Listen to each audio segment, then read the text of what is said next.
कि आने वाले समय में लोग मेरा नाम याद करेंगे और जैसे ही ये शब्द उनके मुंह से निकले तो मुझे एक बात याद आई।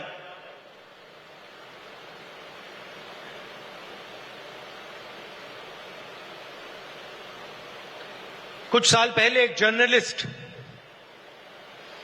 मेरे से मिलने आए। हिंदुस्तान के जाने हुए जर्नलिस्ट हैं। ऑफिस में बातचीत चल रही थी। उन्होंने मुझे बोला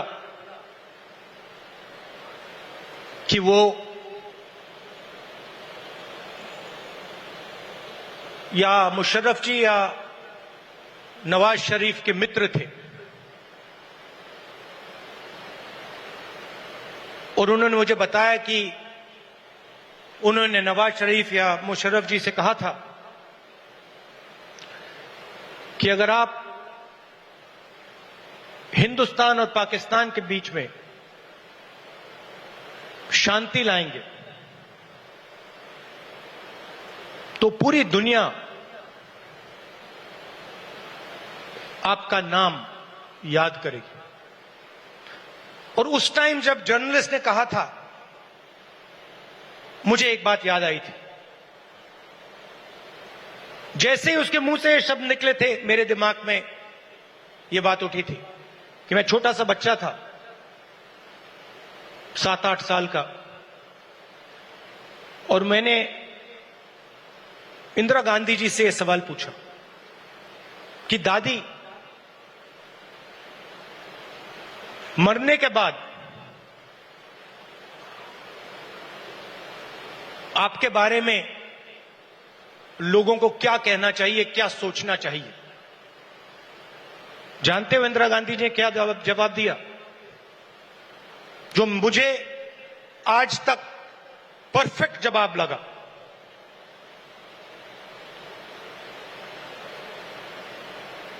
उन्होंने कहा, राहुल, मैं अपना काम करती हूं,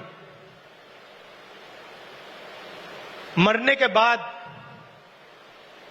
लोग मेरा क्या सोचें क्या ना सोचें मुझे कोई फर्क नहीं पड़ता है। मुझे इंटरेस्ट अपने काम से है और अगर पूरी दुनिया मेरे मरने के बाद मुझे भूल जाए वो भी मेरे लिए मंजूर है, अगर मैंने अपना काम पूरा किया। तो यही मेरी सोच है। लोग क्या सोचेंगे क्या नहीं सोचेंगे मुझे कोई फर्क नहीं पड़ता। सच्चाई क्या है और मुझे क्या करना है वो मैं करना चाहता हूं।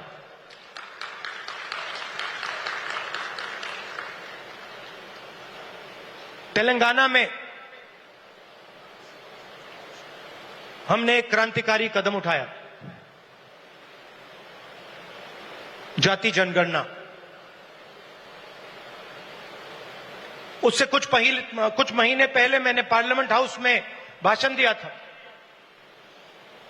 मोदी जी के सामने कहा कि मोदी जी आप जाति जनगणना कराइए, देश को मालूम होना चाहिए इस देश में दलित कितने हैं,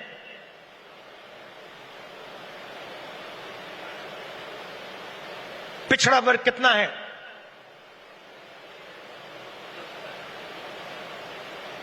अति पिछड़ा कितना है, अति दलित कितने हैं,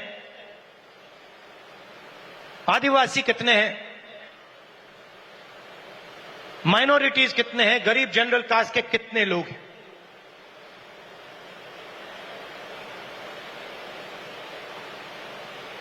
और मैं सिर्फ जाति जनगणना के पीछे नहीं था।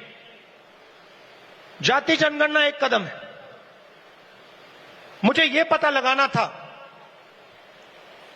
कि इस देश में किसकी कितनी भागीदारी है। उस समय मैंने कहा था कि देश का एक्सरे होना चाहिए पता लगाना चाहिए कि जो हमारे दलित, आदिवासी, पिछड़े वर्ग के लोग धूप में काम करते हैं, मजदूरी करते हैं, क्या सचमुच में ये देश उनकी इज्जत करता है? क्या सचमुच में ये देश उनको जगह देता है? ये मेरे दिमाग में सवाल था। मोदी जी ने, आरएसएस ने साफ कह दिया, हम जाति जनगणना नहीं करेंगे, हम जानना नहीं चाहते हैं, हम समझना नहीं चाहते हैं, हम लोगों को बताना नहीं चाहते हैं कि इस देश में दलितों को, आदिवासियों को, पिछड़ों को, गरीब जनरल कास्ट को, माइनॉरिटीज को कितनी भागीदारी मिलती है, हम छुपाना चाहते हैं। और वहां मैंने सामने बोल दिया कि आप छुपाइए जितना छुपाना है। लोकसभा में, राज्यसभा में हम कानून पास करेंगे, आपके बिल्कुल सामने कानून पास करेंगे, जाति जनगणना यहीं से निकालेंगे। तेलंगाना में किया और आप हैरान हो जाओगे। रेवंत रेड्डी जी ने बोला मगर डिटेल में नहीं गए। और मैं जानता हूं कि जो तेलंगाना की हालत है वो इस देश के हर प्रदेश की हालत है। तेलंगाना में 90% आबादी ओबीसी, अति पिछड़ा, दलित, अति दलित, माइनॉरिटी, आदिवासी।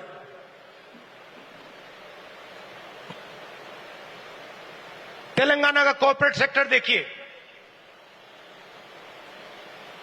मालिकों की लिस्ट, सीईओज की लिस्ट, सीनियर मैनेजमेंट की लिस्ट, 90% में से आपको एक व्यक्ति नहीं मिलेगा।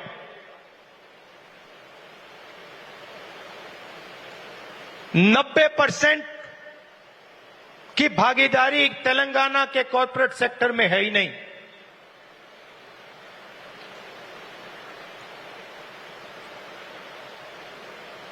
आजकल 21वीं सदी में मजदूर को गिग वर्कर कहा जाता है।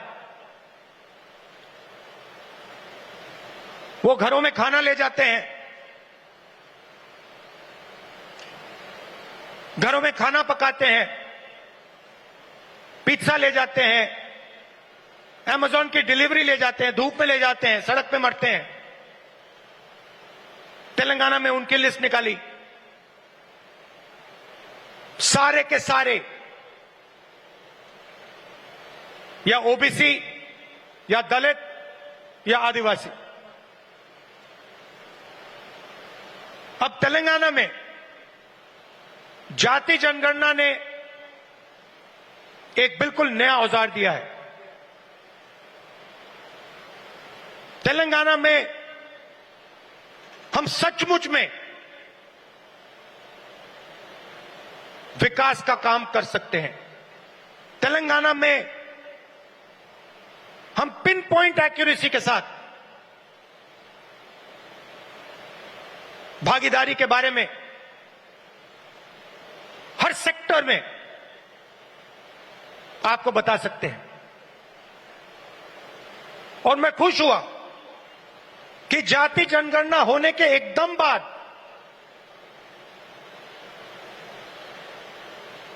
हमारे चीफ मिनिस्टर ने और हमारी टीम ने ओबीसी रिजर्वेशन को 42% तक पहुंचा दिया है।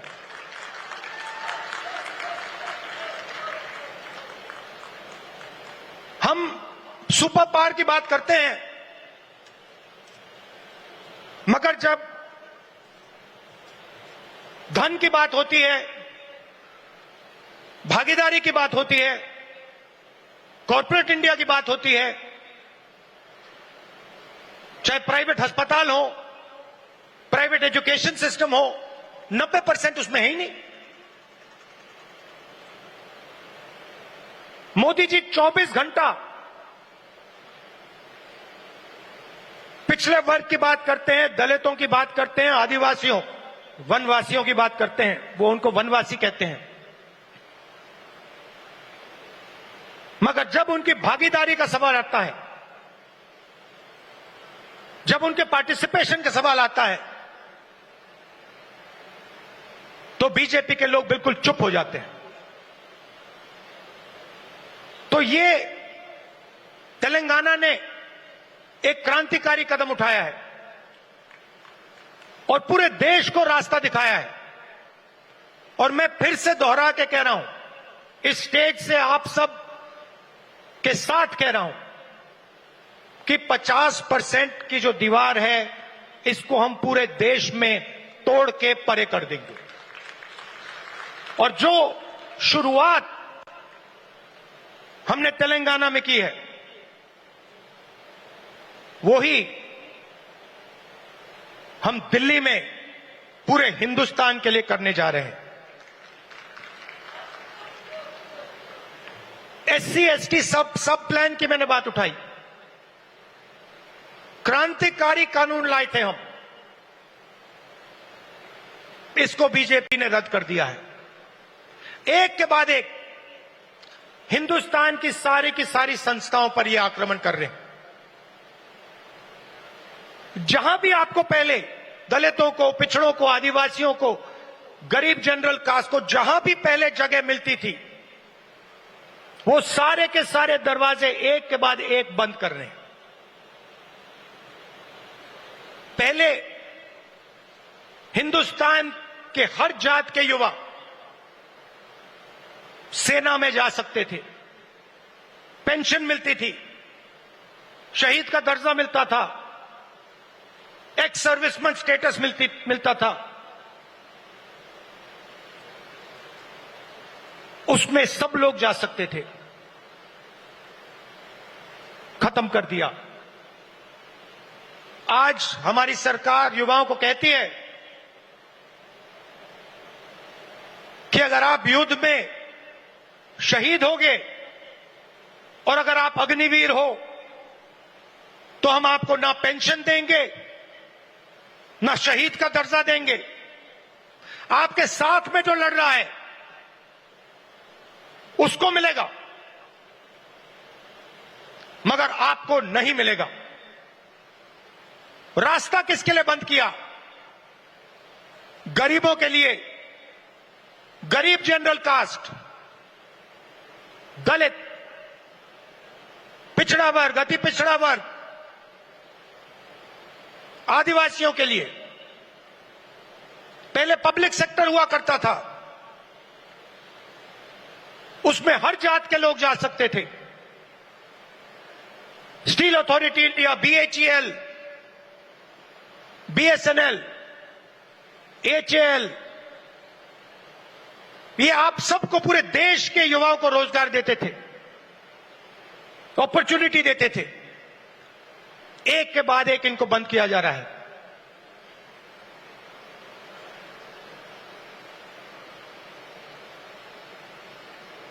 और किसको दिया जा रहा है? अदानी और अंबानी को। आप अदानी जी की कंपनी की लिस्ट निकालिए, मैनेजमेंट टीम की लिस्ट निकालिए, अंबानी जी की मैनेजमेंट टीम की लिस्ट निकालिए, बाकी कॉर्पोरेट्स की मैनेजमेंट लिस्ट निकालिए। आपको एक दलित, एक आदिवासी, एक पिछड़ा वर्ग का नहीं मिलेगा। तो 90% का कुछ बचा ही नहीं। 90% के लिए मजदूरी, बेरोजगारी, और हिंदुस्तान के सारे airport, ports, defence industry, cement industry, जो भी चाहते हैं अदानी जी को। छत्तीसगढ़ में माइन चाहिए, बस्तर में माइंस चाहिए, मिलेंगी। झारखंड में माइंस चाहिए, बिहार में माइंस चाहिए, मिलेगी। बंबई का एयरपोर्ट चाहिए, ले लो। लखनऊ का एयरपोर्ट चाहिए, ले लो। डिफेंस इंडस्ट्री चाहिए, ले लो। एचएएल को परे करो, बीएचईएल को परे करो, बनाओ जो बनाना है। तो सारा का सारा धन, सारी की सारी अपॉर्चुनिटीज 90% से छीनी जा रही है। पहले नरेंद्र मोदी अमेरिका गए, याद है आपको, गले लगे थे, याद है?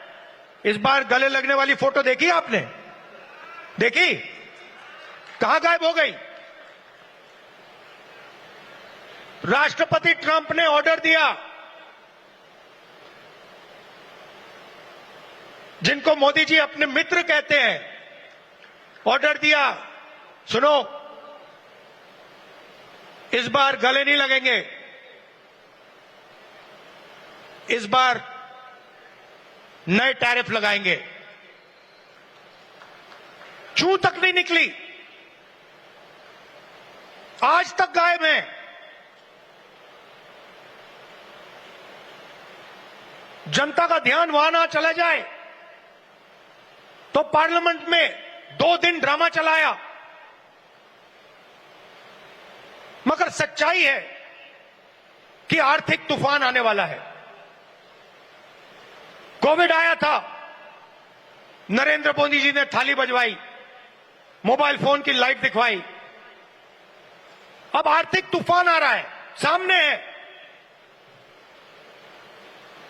करोड़ों लोगों को नुकसान होगा। 50 साल से सबसे ज्यादा बेरोजगारी आज है। कहां गए नरेंद्र मोदी? कहां छुप गए हैं?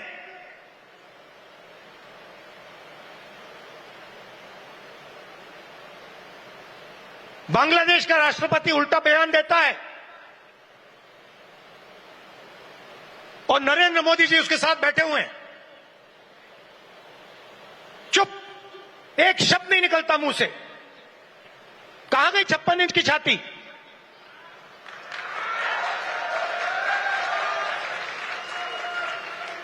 जब प्रधानमंत्री को कहना था, इंदिरा गांधी से एक बार किसी ने पूछा, डू यू लीन लेफ्ट और राइट, मतलब आप दाएं लीन करती हैं बाएं लीन करती हैं? इंदिरा गांधी जी ने कहा, मैं हिंदुस्तान की प्रधानमंत्री हूं, मैं ना दाएं लीन करती हूं ना बाएं लीन करती हूं, बीच में सीधी खड़ी रहती हूं। ये हमारे जो नए प्रधानमंत्री हैं, ये सीधा सामने मत्था टेक देते हैं। सच्चाई है हिंदुस्तान की, और विचारधारा की लड़ाई है।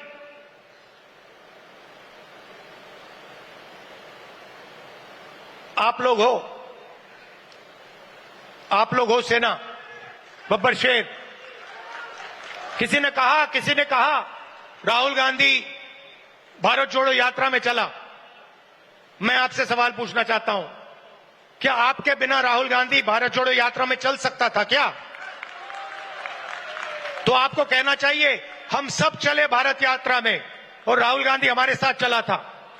आपकी शक्ति है, आपकी विचारधारा की शक्ति हमारी विचारधारा की शक्ति है, और देश आपको चाहता है। देश तंग आ गया है। आप देखना, बिहार के चुनाव में देखना, महाराष्ट्र के लोगों से पूछिए, आपको बताएंगे बीजेपी ने महाराष्ट्र में चुनाव कैसे जीता है। वो आपको बता देंगे किस प्रकार से जीता है। इलेक्शन कमीशन से हमने वोटर लिस्ट, महाराष्ट्र की वोटर लिस्ट हम पूछ पूछ के थक गए। आज तक इलेक्शन कमीशन हमें महाराष्ट्र की वोटर लिस्ट नहीं दे पा रहा है। ये सच्चाई है। मगर आने वाले समय में यहां पे बदलाव आने वाला है।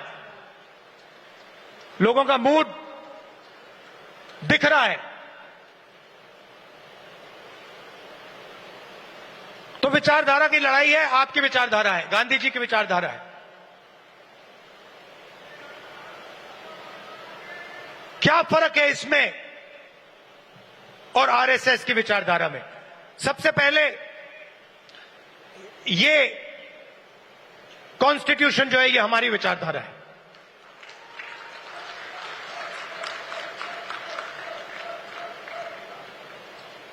इसमें गांधी जी की, अंबेडकर जी की, पटेल जी की, बुद्ध भगवान की, नारायण गुरु जी की, गुरु नानक जी की, कबीर जी की, बसवना जी की विचारधारा है। ये 70 साल पुराना डॉक्यूमेंट नहीं है, ये हजारों साल पुरानी सोच है और ये आपकी है। आपके खून, आपके पसीने ने, कांग्रेस पार्टी के खून, कांग्रेस पार्टी के पसीने ने यह कॉन्स्टिट्यूशन देश के साथ बनाया है और आज इस पर आक्रमण हो रहा है।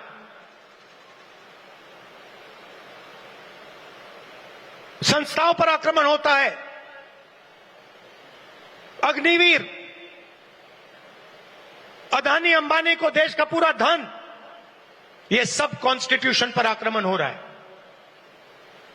कॉन्स्टिट्यूशन में कहीं नहीं लिखा है कि हिंदुस्तान का पूरा धन 2-3 लोगों के हाथ में होना चाहिए। कॉन्स्टिट्यूशन में कहीं नहीं लिखा है कि हिंदुस्तान की हर संस्था में एक संगठन आरएसएस के लोग होने चाहिए। इस कॉन्स्टिट्यूशन में कहीं नहीं लिखा है कि हिंदुस्तान की सब यूनिवर्सिटीज के वाइस चांसलर आरएसएस के होने चाहिए। इस कॉन्स्टिट्यूशन में कहीं नहीं लिखा है कि हिंदुस्तान की दूसरी भाषाओं को, तमिल को, बंगाली को दबाया जाना चाहिए। कहीं नहीं लिखा है। मगर आरएसएस और बीजेपी रोज इस कॉन्स्टिट्यूशन पर आक्रमण कर रहे हैं और इनको सिर्फ कांग्रेस पार्टी रोक सकती है, बाकी पार्टियां नहीं रोक सकती हैं। आप देखना, क्योंकि ये विचारधारा की लड़ाई है। जिस पार्टी के पास विचारधारा नहीं है, क्लैरिटी नहीं है, वो बीजेपी, आरएसएस के सामने नहीं खड़ी हो सकती। जिस पार्टी के पास विचारधारा है वो ही आरएसएस और बीजेपी का मुकाबला कर सकती है और वो ही आरएसएस और बीजेपी को हराएगी। और आजादी से पहले एक बात याद रखिए, भूलिए मत, आजादी में हम सिर्फ अंग्रेजों से नहीं लड़े थे। हम अंग्रेज और आरएसएस की विचारधारा के खिलाफ लड़े थे। ये सारे जो आरएसएस के लोग हैं, इनकी विचारधारा फ्रीडम स्ट्रगल की विचारधारा नहीं है। जिस दिन कॉन्स्टिट्यूशन लागू हुआ था, जिस दिन ये किताब लिखी गई थी, उस दिन इस कॉन्स्टिट्यूशन के खिलाफ आरएसएस ने रामलीला मैदान में इस कॉन्स्टिट्यूशन को जलाया था। सालों के लिए इस कॉन्स्टिट्यूशन में लिखा है कि हमारे देश का जो झंडा है वो तिरंगा होगा। सालों के लिए आरएसएस ने तिरंगा को सलूट नहीं मारा था। यह सच है। आज जो भी कहें उनकी विचारधारा कॉन्स्टिट्यूशन के खिलाफ है। वो लोकतंत्र को खत्म करना चाहते हैं। वो हिंदुस्तान की सारी संस्थाओं को कंट्रोल करना चाहते हैं और अंबानी अदानी को हिंदुस्तान का पूरा धन पकड़ाना चाहते हैं। और हमारी विचारधारा कहती है कि यह देश हर जात का, हर धर्म का है, हर भाषा का है। इस देश की संस्थाएं, इस देश के इंस्टीट्यूशंस किसी एक संगठन के नहीं हैं, कांग्रेस पार्टी के नहीं हैं, इस देश की जनता के हैं। और इस देश की जनता को उन इंस्टीट्यूशंस पर कंट्रोल होना चाहिए। यह लड़ाई चल रही है। कुछ दिन पहले बीजेपी ने लोकसभा में वक्फ बिल पास किया। वक्फ बिल फ्रीडम ऑफ रिलीजन पर आक्रमण है, कॉन्स्टिट्यूशन पर आक्रमण है। उसके एकदम बाद ऑब्जर्वर न्यूज़पेपर, उनका जो न्यूज़पेपर है, ऑर्गेनाइजर नहीं, ऑर्गेनाइजर में लिखते हैं कि अब जो क्रिश्चियन कम्युनिटी है उनकी जमीन पर हम आक्रमण करने जा रहे हैं। और उसके बाद जो हमारे सिख भाई हैं आपके पास भी आएंगे। तो आप ये मत सोचिए कि ये आप पर आक्रमण नहीं है। और ये एंटी कॉन्स्टिट्यूशन है और anti freedom of religion act है। और ये देश के सब लोगों को मालूम होना चाहिए।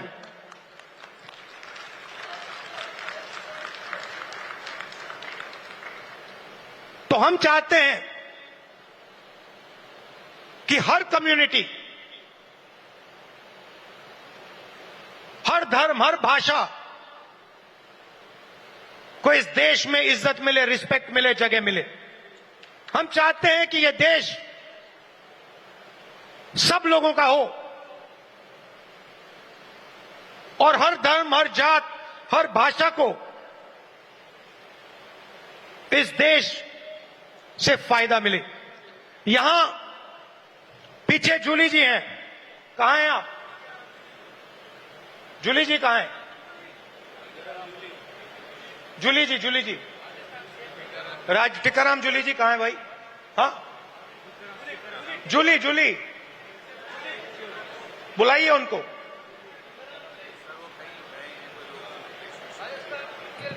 अच्छा, टिकाराम जूली हमारे सीएलपी हैं, राजस्थान के, दलित हैं, मंदिर गए थे। उनके मंदिर में जाने के बाद बीजेपी के नेताओं ने मंदिर को साफ करवाया, धुलवाया। और वो अपने आप को हिंदू कहते हैं। एक दलित व्यक्ति को मंदिर में जाने का अधिकार नहीं देते हैं और जब जाता है तो फिर मंदिर को धुलवाते हैं। ये हमारा धर्म नहीं है, ये हमारा धर्म नहीं है। हम भी अपने आप को हिंदू कहलाते हैं, मगर ये हमारा धर्म नहीं है। हमारा धर्म वो है जो हर व्यक्ति का आदर करता है, हर व्यक्ति को रिस्पेक्ट देता है। और ये जो बात है, चाहे ये दलितों के खिलाफ हो, पिछड़ों के खिलाफ हो, ये बीजेपी के हर कार्यकर्ता के दिल के अंदर छुपी हुई है। ये है आप में और उनमें फर्क। आपके लिए चाहे दलित हो, आदिवासी हो, पिछड़े हो, महिला हो, अल्पसंख्यक हो, आप सबकी रिस्पेक्ट करते हो। हमारा हर कार्यकर्ता हिंदुस्तान के हर व्यक्ति की रिस्पेक्ट करता है। उनके दिल में नफरत भरी हुई है। 21वीं सदी में वो कह नहीं सकते हैं क्योंकि कॉन्स्टिट्यूशन है, मगर दिल में जो उन्होंने जूली साहब के साथ किया वही वो आप सबके साथ करना चाहते हैं। ये उनकी सच्चाई है और लड़ाई इसी बात की है। हमारे लिए सब लोग इंसान हैं, सब लोगों से हम मोहब्बत करते हैं, सब लोगों की हम रिस्पेक्ट करते हैं। उनके लिए अलग अलग है। कोई दलित है, उसको मंदिर में नहीं जाना चाहिए। कोई मोची है, उसे सॉफ्टवेयर इंजीनियर नहीं बनना चाहिए। कोई गरीब किसान का बेटा है, उसे अंग्रेजी नहीं सीखनी चाहिए। ऐसा हिंदुस्तान हमें नहीं चाहिए और हम होने भी नहीं देंगे। आखिरी बात आपसे कहना चाहता हूं संगठन के बारे में। कांग्रेस प्रेसिडेंट, वर्किंग कमेटी और पार्टी के सीनियर नेताओं की काफी मीटिंग हुई है और हम चाहते हैं कि जो हमारे डिस्ट्रिक्ट प्रेसिडेंट्स हैं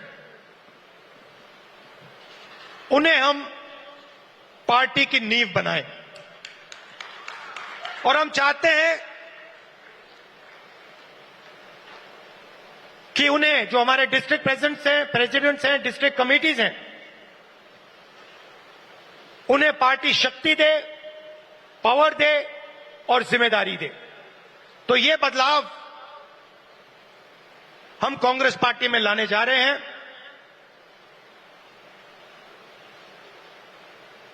डिस्ट्रिक्ट कमेटी और डिस्ट्रिक्ट प्रेसिडेंट को हम पार्टी का फाउंडेशन बनाने जा रहे हैं।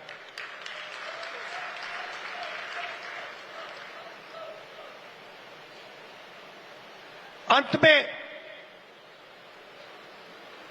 आप सबको लड़ना है और मैं जानता हूं कि ये आसान नहीं है, क्योंकि उनके पास धन है, उनके पास हिंदुस्तान के सारे इंस्टीट्यूशंस हैं, उनके पास सब कुछ है।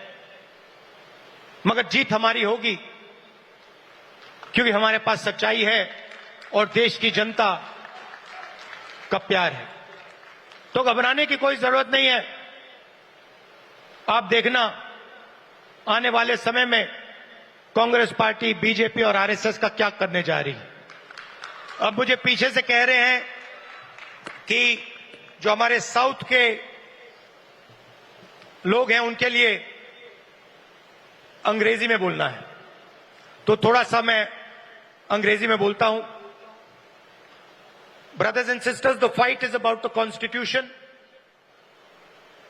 This Constitution was prepared by the Congress Party, by the people of India.